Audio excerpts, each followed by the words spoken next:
سلام هموطن. تو این اوضاع بد اقتصادی همه دنبال یه شغل دوم هستن، یا اصلا تو یه نجار یا MDF کاری که بنا به دلایلی کارت خوابیده. پس این ویدیو رو تا آخر ببین، لایک و ساب مرامی بزن. مطمئنم اگه یه خورده فقط تلاش کنی خیلی سریع به درآمدش دست پیدا می‌کنی. ابزار این کار فقط یه مینی سنگ فرز واسه برش زوارهای چوبی و من با چسب چوب اینها رو به هم متصل کردم. اگه دوخت و میخوادی هم داشته باشی که عالی میشه. رنگ چوب هم بسیار ارزون قیمته که من خودم 1 لیتر رو 80,000 تومان خریدم. اسم شاپان قوی بود که با بنزین حل میشه و میشه این 1 لیتر رو تو 200 تا لوستر استفاده کرد.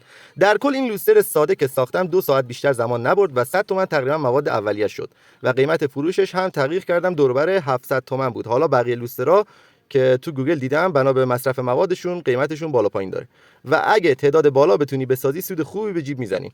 واسه فروششون هم میتونی از برنامه دیوار استفاده کنی یا به لوستر فروشی ها و الکتریکی ها مراجعه کنی و بهشون پیشنهاد بدی. هر سوالی در مورد چوب، رنگ و فروش داشتی تو کامنت ها ازم بپرس، سریعا جواب میدم. امیدوارم این ویدیو براتون مفید باشه. کانال منو ساب کن تا گمم نکنی. کلی ایده های شیرین دیگه تو راهه. با آرزوی موفقیت هموطن.